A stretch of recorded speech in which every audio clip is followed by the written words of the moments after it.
नमस्कार, राम राम। मैं हूं आपका दोस्त जोगिंदर बिरवाल और आज हमारे सेकंड पॉडकास्ट के अंदर एक ऐसी शिक्षिका जुड़ी हुई हैं जो कि एज ए सोशल वर्कर भी हैं और एक क्षेत्र में अपनी भूमिका जो है बखूबी निभा रही हैं। उनका नाम है पूनम मित्तल सिंगला। मैम नमस्कार, स्वागत है आपका हमारे पॉडकास्ट में। नमस्कार सर। नमस्कार मैम, जैसे कि आज का ट्रेंड चल रहा है, सबसे पहले तो आप अपनी जर्नी से बताएं कि आपकी जर्नी में क्या उतार चढ़ाव हुआ है, कैसे आपने शिक्षा ग्रहण की, किसका सपोर्ट था, किसने नकारा, वो थोड़ा सा आप साझा करें विचार।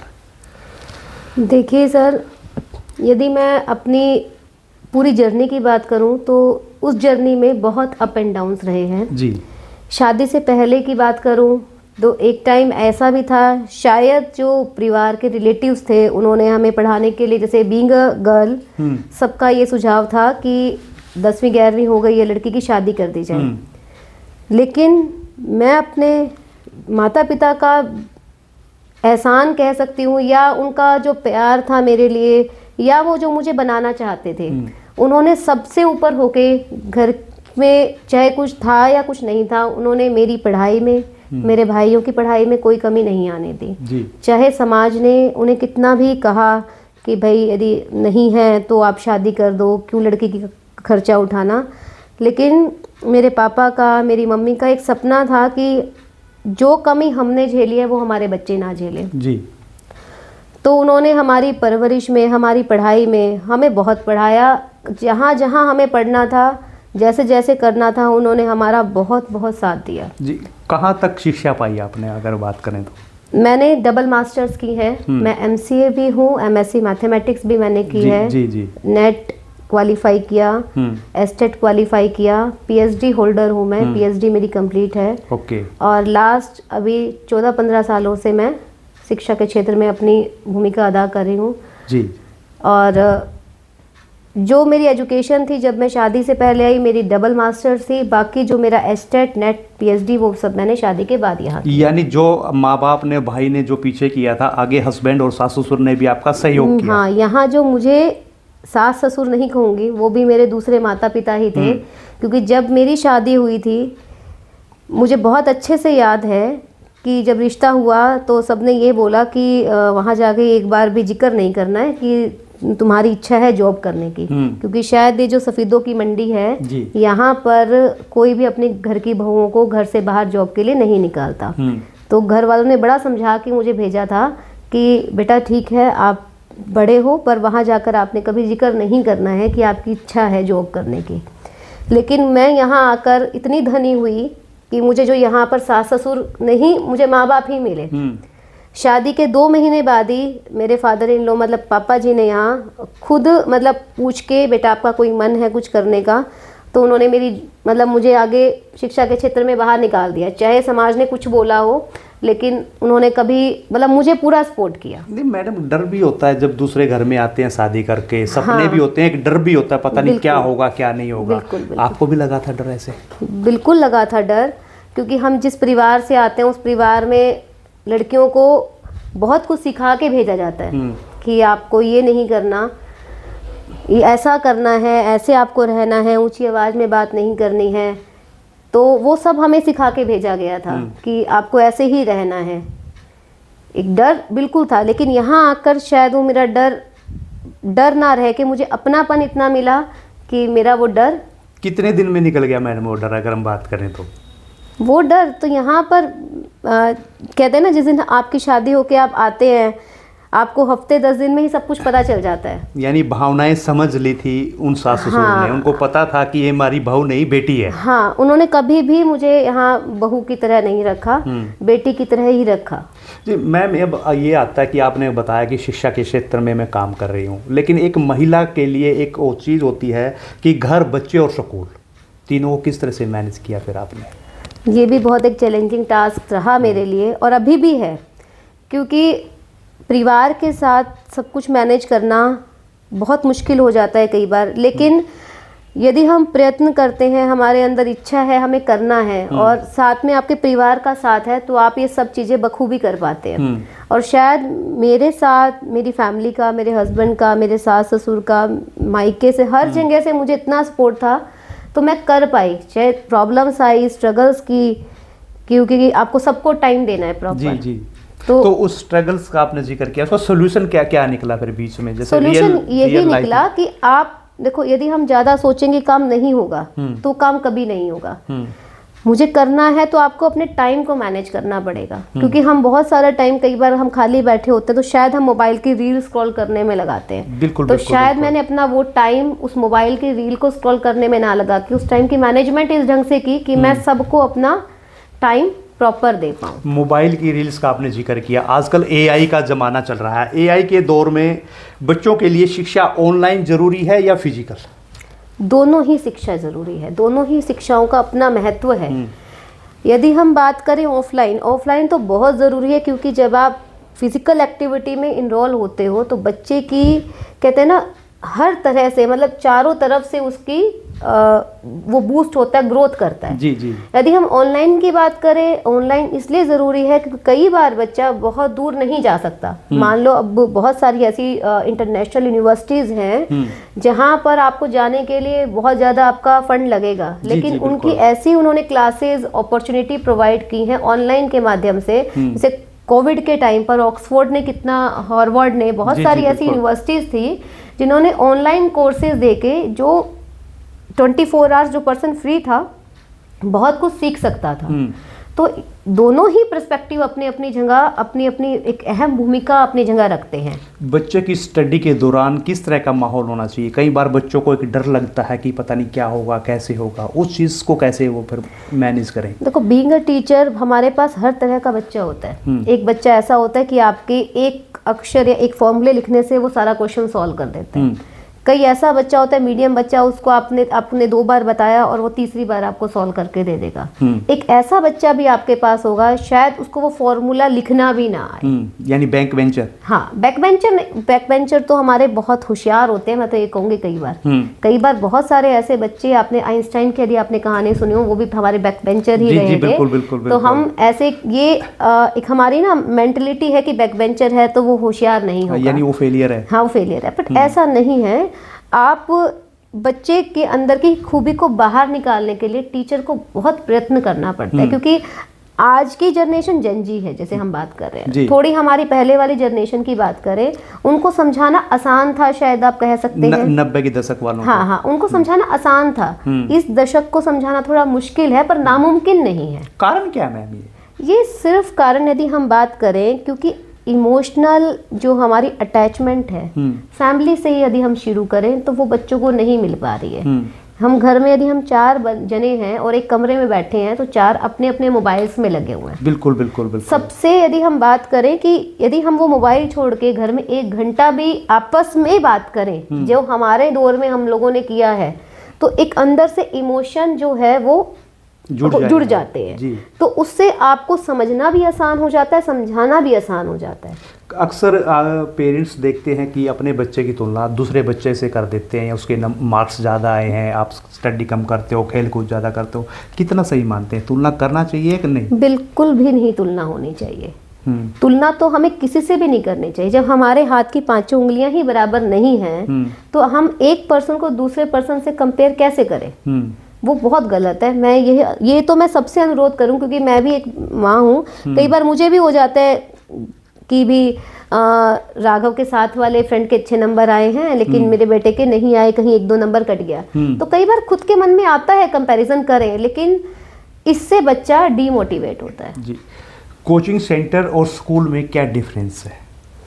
आजकल की यदि हम बात करें, वैसे स्कूल और कोचिंग सेंटर में डिफरेंस बहुत माइन्यूटली रह गया है, क्योंकि जो स्कूल का जो हम है, स्कूल को तो बीट हम कर नहीं सकते, क्योंकि स्कूल का काम है सर्वांगीण विकास करना, ईच एंड एवरी फील्ड में बच्चे को प्रिपेयर करना, हर जगह से ग्रोथ करना, चाहे वो क्रिकेट की फील्ड में हो, स्पोर्ट्स की फील्ड में हो, चाहे वो आपका एक्स्ट्रा करिकुलर एक्टिविटीज में हो, चाहे आपका स्पोकन से रिलेटेड हो, चाहे आपका डांसिंग से रिलेटेड हो, या आपका पढ़ने से रिलेटेड है, वो सारे कवर करता है। ईच एंड एवरी पिरामिड पर वो काम करता है। जी, लेकिन जो यदि हम कोचिंग की बात करते हैं, कोचिंग जनरली एक पर्टिकुलर पिरामिड पर ही काम कर पाता है। जैसे मान लो यदि बच्चा इंग्लिश पढ़ रहा है तो वो इंग्लिश पे ही फोकस करेगा, हिंदी पढ़ रहा है तो वो हिंदी पर ही फोकस करेगा।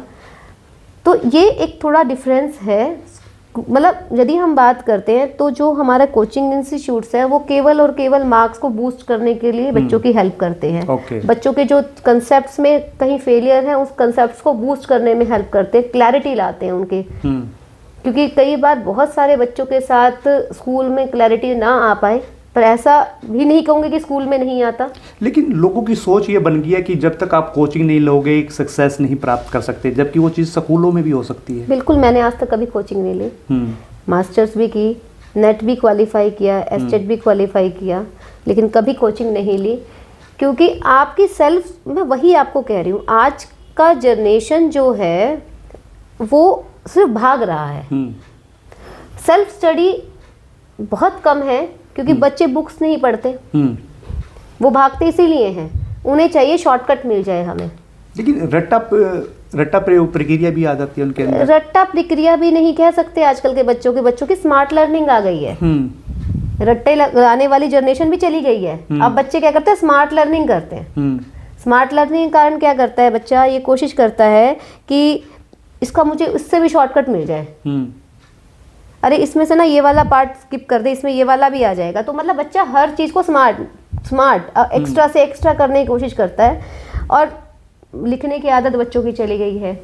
बुक्स के साथ जो उनका एक अटैचमेंट था, हम लोगों ने जब हम पढ़ते थे तो हो सकता है एक ही सब्जेक्ट की 4-5 बुक्स के साथ हम करते थे। और जो हमारे टीचर्स थे वो हमारे को होमवर्क देते थे, नोट्स खुद बनाते, हैंड राइटिंग में जो अब ये काम करके लाना है, ये करना है, वो करना है। लेकिन वो क्यों छूट गया, आज कारण क्या? सबसे बड़ा रीजन ये देखो, जब कोई टेक्नोलॉजी मार्केट में आती है उसके प्रोज भी होते हैं, कॉन्स भी होते हैं। AI आया, चैट GPT आया, लोगों के पास कंप्यूटर आया, तो ईज ऑफ लाइफ आ गई। बच्चों को लगा कि हम जैसे प्रिंटर्स भी हैं, प्रिंट आउट निकाल लें, लिखने की जो आदत है वो बच्चों की छूट गई।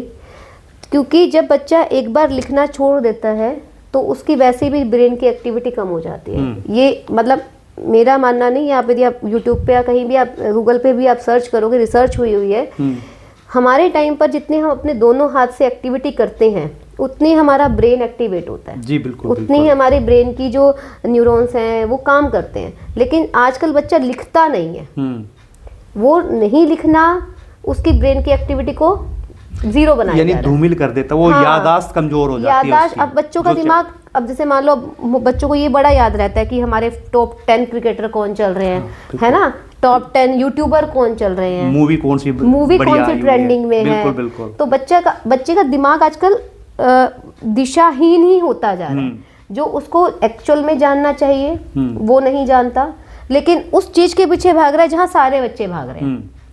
ये सबसे बड़ा चैलेंज है। AI का आपने जिक्र किया, AI से बच्चों की क्रिटिकल जो थिंकिंग है वो कम तो नहीं हो रही इसमें? नहीं, क्रिटिकल थिंकिंग तो AI बढ़ा रहा है कहीं ना कहीं देखा जाए। क्योंकि आपको बहुत सारी ऐसी चीजें हैं जिनका हमें सोल्यूशन ढूंढने में बहुत टाइम लगता था। यदि हम अपने जमाने की बात करें, हमें एक प्रॉब्लम के सोल्यूशन के लिए बहुत टाइम लगता था, लेकिन आजकल हमें सोल्यूशन जल्दी मिलते हैं, तो आप उससे आगे भी सोच सकते हो।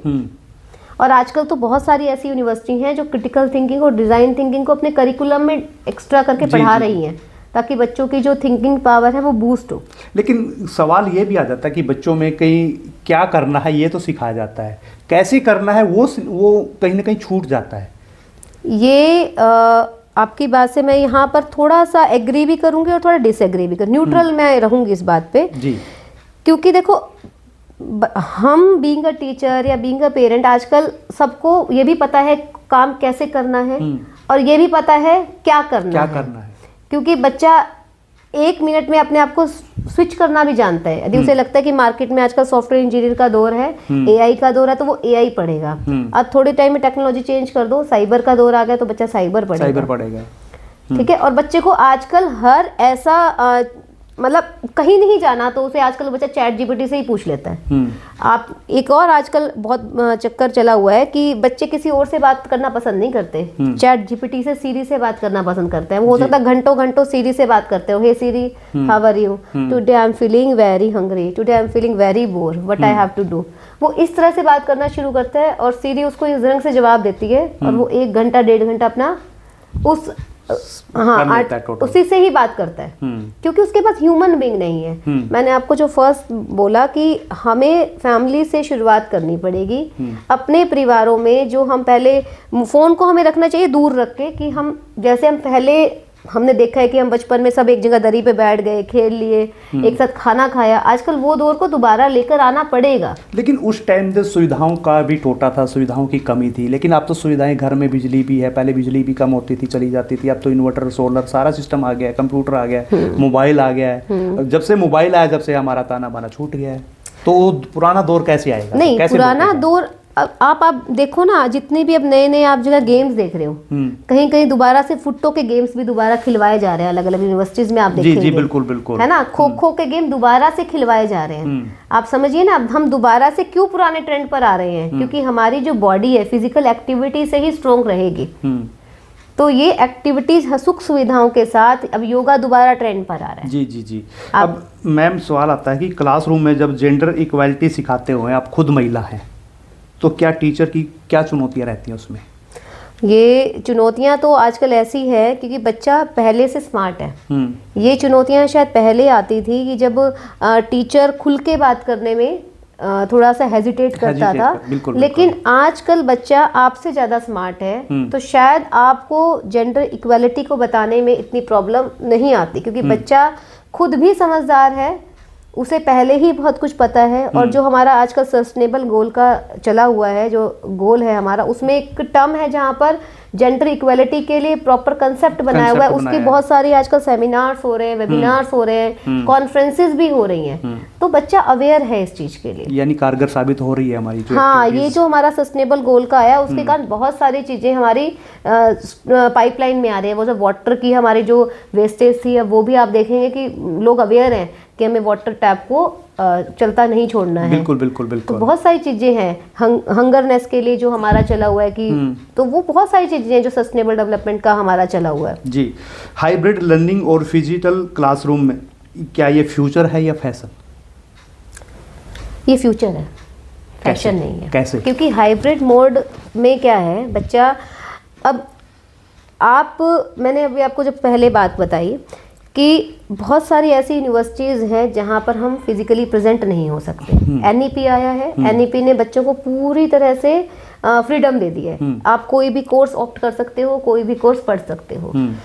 तो उससे क्या होगा, बच्चे की लर्निंग बहुत ज़्यादा इंक्रीज होगी। मान लो मैं फिजिक्स केमिस्ट्री मैथ तीनों में से मेरा फिजिक्स और केमिस्ट्री में तो बहुत अच्छा हाथ है, मैथ में नहीं पढ़ना चाहती। बिल्कुल बिल्कुल। तो एनईपी ने कहा आप छोड़ो मैथ, मत पढ़ो आप मैथ। या हो सकता है कि आपको मैथ कहीं और से पढ़ना है, तो वो भी आपको फैसिलिटी है।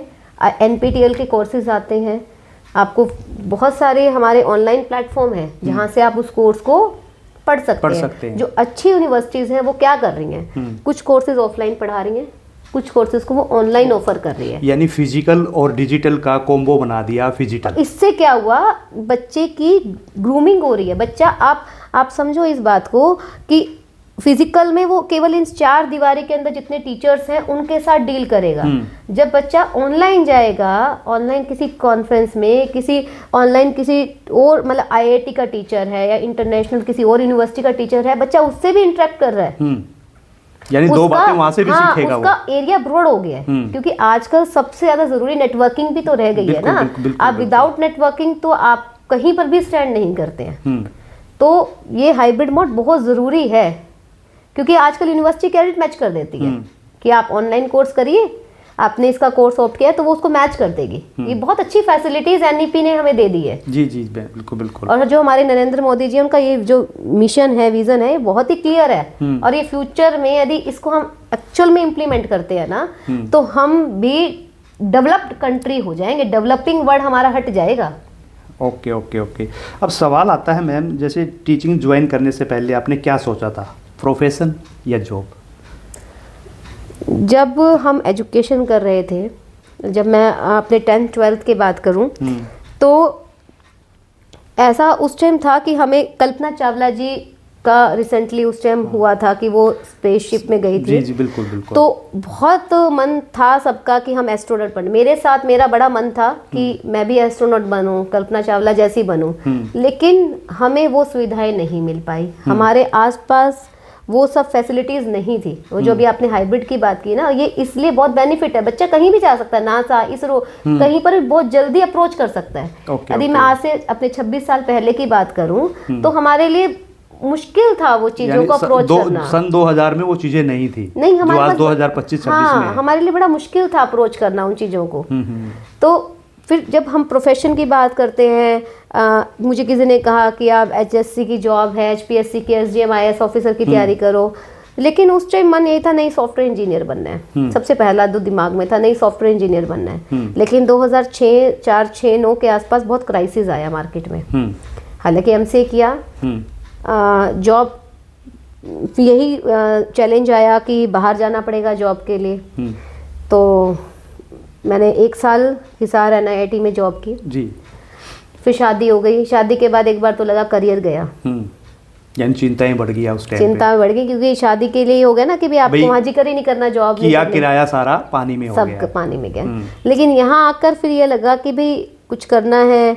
जो मेरे ससुर जी थे, पापा जी थे यहाँ पर, उन्होंने पूछा बेटा, तो फिर मुझे लगा कि टीचिंग प्रोफेशन भी हमारा, क्योंकि मैंने उससे पहले इंस्टीट्यूट चलाया हुआ था, मैं जब अनमैरिड थी, तो फिर मुझे लगा हमें दोबारा से टीचिंग प्रोफेशन में ही आना है, क्योंकि उससे हम फैमिली को भी टाइम दे पाएंगे। और यानी आज सबसे बड़ा पर्पस बन गया टीचिंग लाइन का। टीचिंग लाइन का जी जी जी। तो अब बात करते हैं कि एक महिला टीचर के तौर पर आपने सबसे ज़्यादा क्या सीखा है, बच्चों से या खुद से? बच्चों से। कैसे?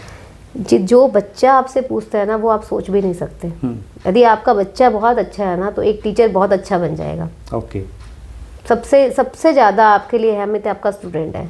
यदि वो आपसे क्वेश्चन नहीं कर रहा, इट मीन्स आप अच्छे टीचर भी नहीं हैं। अच्छे टीचर यानी वो सारी जानकारियां जुटा के आपसे पूछ रहा है, हाँ, आपका टेस्ट ले रहा है, वो टेस्ट भी, और जो उनकी क्वेरीज होती हैं वो आज के रिसेंट प्रॉब्लम्स के लिए भी होती हैं। कई बार मान लो हमारे पास जवाब भी नहीं होता, कई ऐसी प्रॉब्लम्स भी बच्चा पूछता है, तो इससे क्या हुआ, जो उसने क्वेश्चन पूछा वो क्वेश्चन की जानकारी टीचर जरूर लेगा, बिल्कुल। तो उससे हम तो उसको नॉलेज दे रहे हैं। मैं हमेशा अपनी क्लास में एक बात कहती हूँ, जितना मैं सिखा के जा रही हूँ उतना तुम भी मुझे सिखा देना। जी जी। यानी इससे कॉन्फिडेंस लो होता है या हाई होता है? लेकिन कुछ लोग तो कहते हैं कि यार लो हो गया है, तो मेरे को तो पता ही नहीं था। नहीं, ये आपकी थिंकिंग पर ही डिपेंड कर रहा है। मेरी थिंकिंग नहीं है, लोग हाँ, आपको अपनी थिंकिंग बदलनी पड़ेगी, क्योंकि टीचर्स यदि हम ऐसा सोचेंगे हमें नहीं पता और आप अपने कॉन्फिडेंस को लॉस्ट कर रहे हो, तो आप एक अच्छे टीचर कभी नहीं बन पाओगे। क्योंकि देखो फेलियर तो हर जगह है ना, हम हर जगह सक्सेस नहीं हो सकते। कोई भी सब्जेक्ट में आप कंप्लीटली मास्टरी नहीं कर सकते। कोई तो ऐसा पॉइंट आएगा जाके जहां पर आपको वो दोबारा पढ़ना पड़ेगा। तो आपका पॉजिटिव एटीट्यूड होना बहुत ज़रूरी है। पूनम जी, कोई ऐसी गलती जिससे आपने सुधारा हो और एक मजबूती प्राप्त की हो? मेरी सबसे बड़ी कमज़ोरी है मेरा गुस्सा।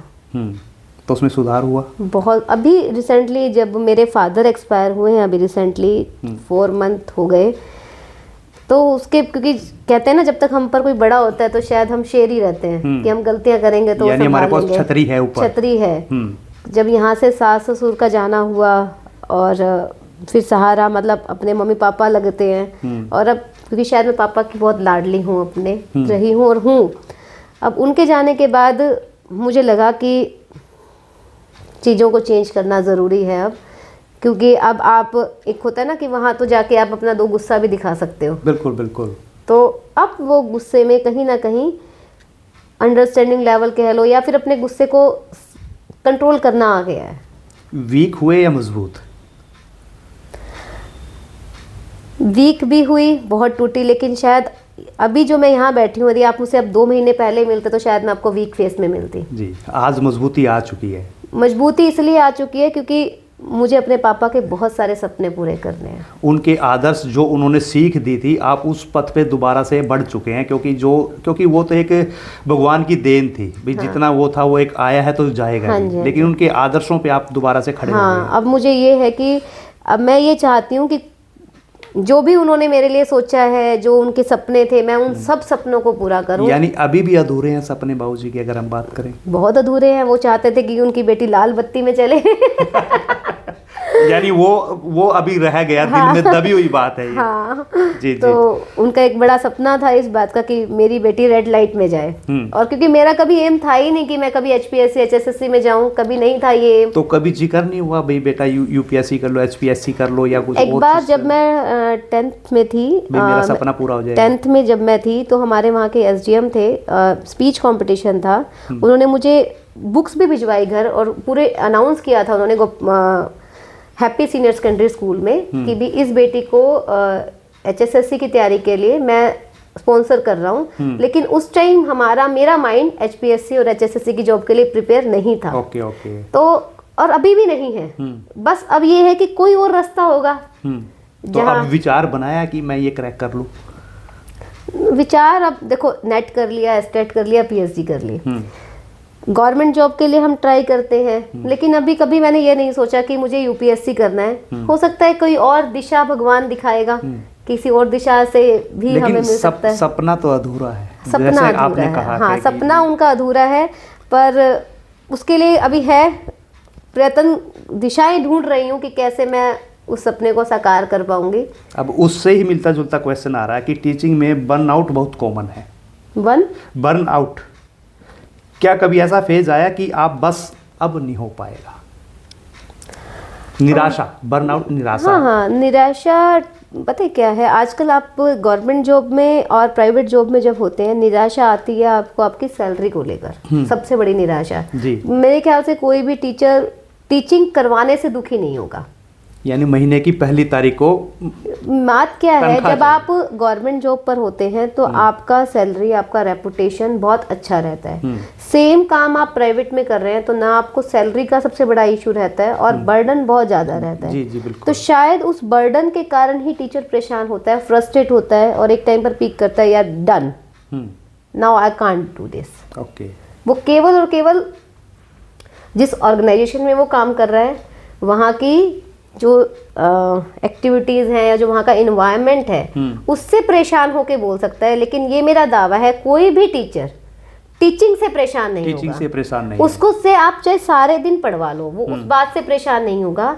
लेकिन जब आप उसको मेंटली परेशान या मैनेजमेंट के फैसलों से कहीं ना कहीं दिक्कत हाँ, वो वहाँ की एक्टिविटीज से ही परेशान हो सकता है। जी।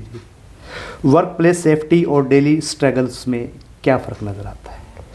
डेली स्ट्रगल, यदि आप हाउसवाइफ्स की बात कर रहे हैं, प्रोफेशन में भी और हाउस में भी, क्योंकि डेली रूटीन में आ गया हमारे वो डेली स्ट्रगल। हाँ, डेली स्ट्रगल है। आप चीज़ों को मैनेज करेंगे तो कोई भी चीज़ आपका करना मुश्किल नहीं रहेगा, क्योंकि देखो डेली की एक्टिविटीज़ तो आपकी उसी प्लान से चलेंगी जो हमारा रूटीन चल रहा है। यदि मैं घर में रहूंगी तो भी मैंने उतना ही काम करना है जितना मैं अब कर रही हूँ। ओके। और यदि मैं बाहर जाऊंगी तो वो मेरा टाइम मैनेज हो जाएगा। मैंने आपको फिर वही बोला ना, या तो मैं अपना टाइम वो सो के वेस्ट करूंगी, या सुबह 5 बजे उठ के काम करना, या अपना 5 बजे उठ के काम करूंगी, या मैं सारे दिन ये मोबाइल या स्क्रॉल करके फेसबुक या इंस्टा की रील देख के अपने 2 या 3 घंटे वेस्ट करूंगी, जिनसे मुझे लगेगा कि मैं बहुत थक गई हूँ। महिला टीचर्स के लिए सबसे बड़ा गेम चेंजर क्या हो सकता है? बेहतर सैलरी, मेंटरशिप या सोसाइटी का सपोर्ट? सोसाइटी का सपोर्ट और सैलरी तो है, क्योंकि एक लेडी को जब कोई बढ़ता है आगे, क्रिटिसाइज करने वाले लोग भी बहुत मिलते हैं। तो यदि हम एक दूसरे को आगे बढ़ाएं, लेडीज, आप समझो ना, लेडीज तो घर का काम भी कर रही है, बाहर जा रही है तो बाहर का भी कर रही है, संभाल रही है, ठीक है, दोनों काम कर रही है। उसके लिए तो कोई भी रिलैक्सेशन नहीं है। यदि उसे 24 आवर काम करना है तो 24 आवर ही वो काम कर रही है, ठीक है। ये रिलैक्सेशन तो जेंट्स के लिए दे देते हैं कि भी वो बाहर काम करके आए हैं तो वो घर में अब एक गिलास पानी का भी नहीं उठाएंगे। ये रिलैक्सेशन जेंट्स। हाँ, जैसे हस्बैंड वाइफ दोनों कहीं बाहर गए हैं और घर पे आ गए हैं वापस, तो जेंट्स तो आराम से खोल के लौट जाएगा और लेडीज को तो लेडीज कहेंगे चाय बना ले। हाँ, काम ऐसा क्यों होता है मैम? ऐसा क्यों होता है? जनरेशन देखो चेंज भी हो रही है। अब मैं अपने हस्बैंड की बात करूं, अब बहुत टाइम से बहुत चेंजेस उनमें भी देखने को मिल रहे हैं, क्योंकि शायद टाइम के साथ वो ये बात समझ पा रहे हैं कि यदि लेडीज और जेंट्स जब तक एक साथ मिलकर नहीं रहेंगे, काम नहीं करेंगे, तो चीज़ों को संभालना बड़ा मुश्किल हो जाएगा। तो ये सबको ही समझना पड़ेगा, क्योंकि आजकल यदि हम बड़ी सिटीज़ में जाएं, वहाँ पर दोनों ही आप काम कर रहे हैं। यदि हम बाहर जाते हैं अमेरिका, वहाँ पर तो हाउसमेट्स भी नहीं है। और दोनों ही करने हैं, जिसको पहले जाना है वो बाद में दूसरे वाला निपटा हाँ के हाँ जाएगा। हाँ, वो सब उनको मिलके ही करना है। तो ऐसा भी हुआ कहीं भी आप यूनिवर्सिटी से थोड़ा लेट आए हो, भाई साहब ने आपको चाय बना के दी हो? बिल्कुल हुआ है, ये काम तो मेरी मदर इन लॉ ने भी किया है। मैं इस मामले में बहुत धनी रही हूँ कि मुझे यहाँ पर सास के रूप में माँ मिली। बिल्कुल सास के रूप में माँ मिली, और अब हस्बैंड भी वैसे है, सपोर्ट करते हैं, और उनके सपोर्ट के कारण ही है जो मैं इन सोशल एक्टिविटीज़ में पार्टिसिपेट कर पा रही हूँ। सोशल एक्टिविटीज़ में आप जाते हैं, जैसे कई बार पहनावे को लेकर, अपनी संस्कृति को लेकर कुछ लोग क्वेश्चन मार्क कर देते हैं, कभी ऐसा घटना कोई घटा है आपके साथ? जनरली देखो, मैं ऐसा कभी अपना पहनावा, मैं हमेशा कोशिश यही करती हूँ कि मैं अपना पहनावा हमेशा ठीक रखूँ। देखो मुझे भी ज़्यादा शॉर्ट्स और ये सब पसंद नहीं है। हाँ, ये जीन्स टॉप या हम जो फॉर्मल्स हमारे हैं वो हम यूज़ करते हैं, क्योंकि अभी जब हम टीचिंग लाइन में हैं, कुछ मैं प्रोफेसर हूँ, कुछ अब जैसे JCI सफीदोदा ग्रिड की प्रेसिडेंट बनी हूँ, तो वहाँ पर फॉर्मल का चलता है, लेकिन सभ्य कपड़े ही पहने हैं हमेशा। और लोगों का काम है बोलना, उनको उनका काम करने दो, हम अपना काम कर रहे हैं, यही थॉट से चलती हूँ मैं। कोई फर्क नहीं पड़ता उन मुझे चीज़ों से। जब तक मैं खुद गलत नहीं हूँ, मुझे कोई फर्क नहीं पड़ता कि लोग मेरे बारे में क्या बोल रहे हैं। कंटिन्यू पथ पे चलना है अपना। बस मुझे इतना पता है कि ऊपर वाला भगवान का साथ होना चाहिए, और बाकी तो सब अपने आप भगवान संभाल लेगा। मैं कभी ये नहीं सोचती कि 4 लोग मेरे बारे में क्या सोच रहे हैं। बचपन या पढ़ाई के दिनों में क्या ऐसा कोई पल था जिसने आपको यह तय करने पर मजबूर किया हो कि आपको कुछ और बड़ा करना है? जैसे कि अभी हमने पूछा था, भाई कुछ रह गया है, हाँ, या अभी भी सोचा हो कि और कुछ बड़ा करना है? अभी भी है। अभी मैं डे बाय डे सोचती रहती हूँ कि ये भी हो जाए, ऐसा भी हो जाए। मेरा मन है कि मैं अपना एक स्कूल खोलूँ, अपने कॉलेज खोलूँ, अपनी यूनिवर्सिटी खोलूँ। तो ये अपना एक मन है। मन के विचार तो अच्छे होने चाहिए, जितने ऊंचे विचार होंगे शायद कभी तो वहां तक पहुंचेंगे हम। यानी 3 चीजें हम सोचेंगे, एक तो सफल कर ही लेंगे, एक सफल हो गई। जी जी, बिल्कुल बिल्कुल। समाज की अच्छी लड़की, अच्छी बहू और अच्छी माँ वाली छवि को सफलता की राह में कितना रोड़ा अटकाया है? देखो समाज यानी में तीनों प्लेटफॉर्म पे खरा उतरना महिला के लिए एक बड़ा स्ट्रगल वाला तो होता ही है। स्ट्रगल होता है, समाज का साथ जरूरी है, लेकिन यदि आपको समाज में बहुत, देखो दोनों तरह के लोग मिलेंगे आपको समाज में। क्रिटिसाइज करने वाले भी मिलेंगे और सपोर्ट करने वाले भी मिलेंगे। यदि मैं अपनी जर्नी की बात करूं, समाज में बहुत सारे लोगों का क्रिटिसिज्म भी झेला है मैंने, लेकिन बहुत सारे समाज के जो हमारे बुजुर्ग हैं उनका साथ भी मैंने पाया है, और शायद उस साथ के कारण ही वो क्रिटिसिज्म झेला जा सकता है। तो मैं तो ये अनुरोध करूंगी, किसी भी महिला को यदि आगे आना है तो समाज उसका साथ दे, क्योंकि घर में लोगों की एक मेंटलिटी बन गई है कि घर में महिलाएं तो घर के लिए ही बनी है। लेकिन आप समझे, एक महिला बहुत अच्छी मैनेजमेंट जब घर को चला सकती है तो वो देश को भी चला सकती है। यानी हस्बैंड को चला सकती है तो देश भी चला सकती है। ये कह सकते हैं आप। ये बातें तो फिर ना लोगों का अपना अपना नजरिया, लोगों का नजरिया, हाँ, लोगों का नजरिया बन कि जाता है। जैसे आपने, हम छोटे से कस्बे में रहते हैं, लोग हाँ, सोचते हैं मेंटलिटी कि खराब भाई है। इसने तो इसको काबू कर लिया। हाँ, ये तो मैं सुनती हूँ ना जी। ये मैं सुनती हूँ। अच्छा, आप सुन चुके हैं ये चीजें? ये मैं सुनती हूँ। तो ठीक है, लोगों की अपनी सोच है, तो हम किसी की सोच बदल नहीं सकते, लेकिन शायद वक्त के साथ चीज़ें अपने आप ही ठीक हो जाएंगी। उन लोगों को भी लगेगा कि भी उनकी सोच को बदलने की ज़रूरत है। आपके लिए सफलता का असली मतलब क्या है? पैसे, पद, सम्मान या कुछ और? शांति। सफलता के साथ शांति मिल जाए तो आपकी सफलता सफलता है। यदि शांति नहीं है तो फिर वो सफलता ही नहीं है। लेकिन आजकल तो अशांति ही रहती है, भागा दौड़ में चलता ही है इंसान। नहीं, भागा दौड़ी में भी आपका, देखो आप काम कर रहे हैं लेकिन आपको उसमें आपके मन को सेटिस्फेक्शन है, तो आप शांत है ना, तो वही सफलता है। वही सफलता है आपके। मान लो मैं बैठी हूँ और आराम करते करते मैं सोच रही हूँ मैं ये भी कर लेती, वो अशांति है। काम करते करते हुए आपका मन गवाही दे रहा है कि नहीं आप ठीक कर रहे हो, बहुत हो गया, नहीं आप ठीक कर रहे हो, आप शांत हो, तो सफलता है। हर चीज में जहां आपका मन ना करके आपसे काम करवा रहा है वहां दिक्कत है, लेकिन आपका मन शांत है। वैसे हमें कभी भी चारों तरफ से सुख शांति नहीं मिल सकती है, लेकिन जो काम आप कर रहे हो उस काम में आपका मन लग रहा है, वो ही सबसे बड़ी शांति है। यानी आपने परिभाषा ही चेंज कर दी। कुछ लोग पैसे और पद सम्मान के लिए भागते हैं, आप कहते हैं शांति है तो सब कुछ है। हाँ, असफलता है। अब मान लो आपने मेरी तारीफ कर दी अभी, और आप हो सकता है कल को मुझे क्रिटिसाइज भी कर दो, पॉसिबिलिटी है ना। बिल्कुल बिल्कुल। अब सफलता क्या है कि यदि मान लो मैंने कुछ अच्छा किया होगा तो भी मुझे क्रिटिसिज्म भी मिल सकता है और मुझे तारीफ भी मिल सकती है। वो किस बात पे डिपेंड कर रहा है कि आपके हमारे रिलेशन कैसे हैं या आपकी सोच कैसी है। आपकी सोच कैसी है। अब आपकी सोच से यदि मुझे दिक्कत हो रही है तो वो प्रॉब्लम मेरी है, वो प्रॉब्लम आपकी नहीं है। ये भी समझने की बात है। बिल्कुल बिल्कुल है ना। तो यदि मुझे शांति लग रही है, ठीक है यार, सोचा है, सोचने दो, मैं इसमें भी खुश हूँ। ठीक है। क्रिटिसिज्म कहते हैं ना, जो जितना बदनाम हुआ उसका उतना नाम हुआ है, मैंने ये सोच लिया। यानी नाम हो रहा है। हाँ, नाम हो रहा है ना। कुछ लोग गलत कह रहे हैं तो चलो एक आध तो हमारे को ठीक भी बता रहा है। हाँ, कुछ ठीक भी बता रहे हैं। बिल्कुल बिल्कुल। तो मतलब ठीक है, जिंदगी है, चलती रहेगी, पद भी आएंगे, कुर्सियां भी आएगी, सम्मान भी आएगा और जाएगा। लेकिन शांति आपके पास की है, वो अपनी धरोहर है, वो आपकी धरोहर है। यदि आप मेंटली आप स्ट्रोंग हो, आपका मन शांत है, विचलित भी होता है मन। जी जी बिल्कुल बिल्कुल, बहुत बार विचलित होता है। ये नहीं कहूँगी कि मैं बहुत शांत हूँ, मन बहुत विचलित होता है। कई बार हर चीज में प्रयास कर लिया लेकिन बंदा अंदर से दुखी हो जाता है। आपके साथ कोई ऐसी घटना घटी हो? बहुत बार। उससे उभरना भी है और आगे भी बढ़ना भी है। अब बहुत सारी चीजें हैं। हम हमेशा हारते हैं अपने परिवार से, अपने अपनों से। तो हम जब अपनों से ही धोखा खाते हैं या अपनों से ही कोई क्रिटिसिज्म झेलते हैं, वहाँ जाकर एक बार दुख होता है, वहीं जाकर बंदा हारता है। दुनिया से तो परवाह पड़ती नहीं ना, दुनिया के साथ रहना नहीं है, दुनिया तो अपना करेगी। रहना अपनों के साथ है, परिवार के साथ है। यदि अपने भी अपने ना रहें तो दुख है। यानी सपोर्टिंग पर्सन परिवार होता है, परिवार है। यदि परिवार आपके साथ है ना, तो सच बताऊं, कोई किसी को फर्क नहीं पड़ना चाहिए कोई आपके बारे में क्या सोचे। यानी दुनिया की कोई ताकत हरा नहीं सकती, बिल्कुल भी नहीं हरा सकती। बैक अपने पास मैं है। इस मामले में जब भी तो कहती हूँ, मेरे साथ मेरे हस्बैंड है, पहले मेरे सास ससुर पूरा सपोर्ट कर रहे थे, पापा सपोर्ट करते थे, अब मम्मी है, मम्मी करते हैं पूरा अपना सपोर्ट। तो जब तक आपके अपने हैं, मेरे भाई हैं, जब तक सब सपोर्ट कर रहे हैं, कोई दिक्कत नहीं है। वो आपकी धरोहर है, वो आपको मजबूत कर ही देंगे आपको साथ के साथ। आपकी ज़िंदगी में कोई ऐसा फनी फेलियर मोमेंट था जो बाद में सबसे बड़ी सक्सेस स्टोरी का हिस्सा बन गया? बहुत ये बात है 2009 की 10 की, जब हम MCA के लिए और MSc फिजिक्स, उस टाइम बड़ा दौर था कि MSc फिजिक्स करनी है, MCA करनी है। बहुत मन था कि मैं MSc फिजिक्स करूं। दोनों के एंट्रेंस दिए मैंने। मोबाइल थे नहीं उस टाइम।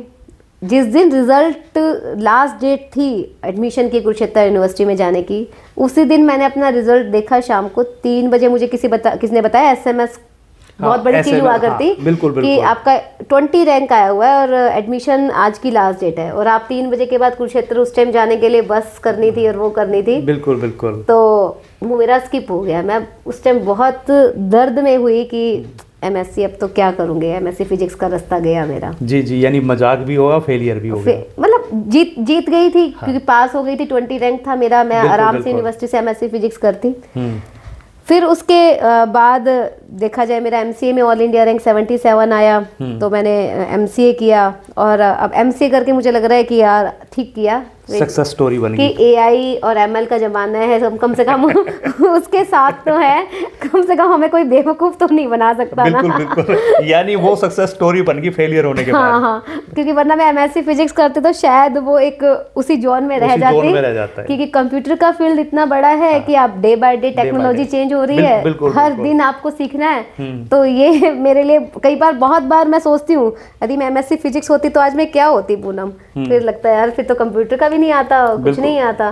तो ये भगवान की अपनी सोच है। महिलाओं की सफलता के बारे में सबसे बड़ा मिथक क्या है जिसे आप तोड़ना चाहती हैं? कि हम कर नहीं सकते। महिलाओं को लगता है हम ये काम नहीं कर सकते। बहुत सारी महिलाओं को लगता है नहीं यार, बाहर निकलना बड़ा मुश्किल है, घर के काम कैसे होंगे, ये कैसे होगा, वो कैसे मैनेज होगा। ये सबसे बड़ा रोंग उनके लिए सोच है, रोंग जर्नी है उनकी। सोचना ही गलत है कि हम ये नहीं कर सकते। जो एक महिला कर सकती है वो दुनिया में कोई नहीं कर सकता। जी बिल्कुल बिल्कुल। क्या मैसेज, क्या संदेश देना चाहेंगे जो आपसे छोटी, जो आज की युवा पीढ़ी लड़कियां हैं हमारी, आगे सक्सेस पाना चाहती हैं, क्योंकि उनको शादी करके दूसरे घर भी जाना है, उस परिवार को कैसे हैंडल करें, किस तरह का वो क्या संदेश, बड़ा एक मैसेज पूनम मित्तल सिंगला के द्वारा क्या रहेगा? देखिए, मैं एक सबसे पहली बात तो ये कहना चाहूँगी, हर एक महिला को पढ़ना बहुत ज़रूरी है और साथ में अपने परिवार की इज्जत करना बहुत ज़रूरी है। क्योंकि आजकल की जो जनरेशन है, सबसे बड़ा दिक्कत क्या है कि वो इज्जत नहीं कर पाते अपने पेरेंट्स को। सेल्फ रिस्पेक्ट देखते हैं, सामने वाले की नहीं। हाँ, और बहुत सारी जगह, जैसे आजकल बहुत जगह अभियान भी चलते हैं, फैमिली छोड़ के चली जाती है लड़कियां और शादी कर लेती है। मतलब मैं भी कहीं ना कहीं इस चीज़ के खिलाफ ही हूँ। आप हर चीज़ करिए, आपको पूरी फैसिलिटी आपके, हमारे टाइम में हमारे पेरेंट्स ने हमें वो सब नहीं दिया, लेकिन आज हर कोई पेरेंट्स अपने हर बच्चे को पूरी फ्रीडम देता है। आप कोई गलत काम ना करके समाज के साथ अपने परिवार की प्रतिष्ठा को बनाए रखें, क्योंकि माँ बाप से ऊपर ना कोई है, ना कोई हो सकता है, ना ही कभी कोई होगा। तो अपने माँ बाप से बाहर ना जाएं, पढ़ाई में ध्यान रखें और इस कॉन्फिडेंस के साथ कि आप हर काम कर सकती हैं, हर क्षेत्र में आगे जा सकती हैं। आपका पैशन जो भी है उस पैशन में आप आगे जाएं, उसके लिए अपने आप को ट्रेन करें।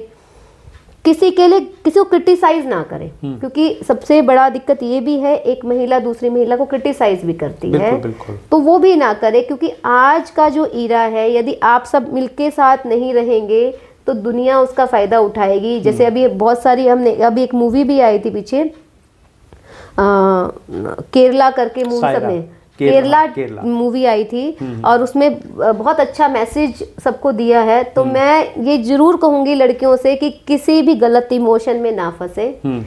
पेरेंट्स से बड़ा इमोशन नहीं है। जब तक पेरेंट्स हैं तब तक ही आप महफूज हैं। आप एक सोसाइटी में अपने आप को एक, क्योंकि आपको आपसे पहले आपके माँ बाप के नाम से जाना जाता है। बिल्कुल बिल्कुल। फिर आपको वो नाम बनाना है कि पेरेंट्स को आपके नाम से जाने। तो पूनम जी, कई बार उनके सपनों को दबा दिया भी जाता है। अब सारी फैमिलीज आपकी तरह नहीं मिलेगी भी सास ससुर आपको सपोर्ट कर दें। उनको उनके लिए क्या रहेगा? उनके लिए मेरा एक मैसेज ये रहेगा, संयम से काम करें, क्योंकि चेंज, नथिंग इज परमानेंट। सबसे पहली बात, चेंज इज परमानेंट। तो चेंज कभी भी आ सकता है। अब हम अपने यहीं सफीदों की बात करें, यदि मैं यहाँ पर, मुझे 13 साल हो गए आए, 13 साल में मैंने इतने चेंजेस देख लिए। अब लोग अपनी, जैसे मान लो मैं तो जॉब कर रही हूँ, बहुत सारे ऐसी मैं उन महिलाओं को देखती हूँ जो पहले कुछ नहीं करती थी और अब वो वर्किंग भी हैं, आती जाती भी हैं।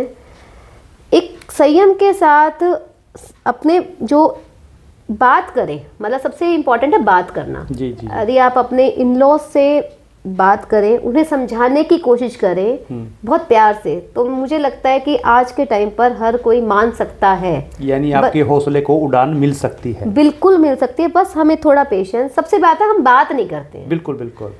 एक बहुत बड़ी प्रॉब्लम है, एक हम अपनी इमेज अपने आप बना लेते हैं। मैंने सोच लिया कि भी मेरे सास ससुर ऐसे ही हैं, क्योंकि जब मैं आई थी 2 महीने शादी को हुए थे मेरी, मुझे सबने बोला था कि नहीं पूनम, कोई जॉब नहीं करनी, इस परिवार में कोई कमी नहीं है, बहुत संपन्न परिवार है। तो बात करने से बात बन जाती है। Okay okay. तो बस मेरा एक मानना है कि आप कोशिश करें। कोशिश यदि हम कर रहे हैं अच्छे मन से, तो डेफिनेटली आपको सफलता मिलेगी। और आपके सास ससुर भी आपकी बात को समझेंगे, आपके हस्बैंड भी आपकी बात को समझेंगे। तो वो दिन दूर नहीं होगा, थोड़ी सी मेहनत जरूर लगेगी, पर सफलता 100% मिलेगी। जी, हमसे बात करने के लिए आपका बहुत बहुत धन्यवाद ma'am. Thank you so much sir, thank you so much.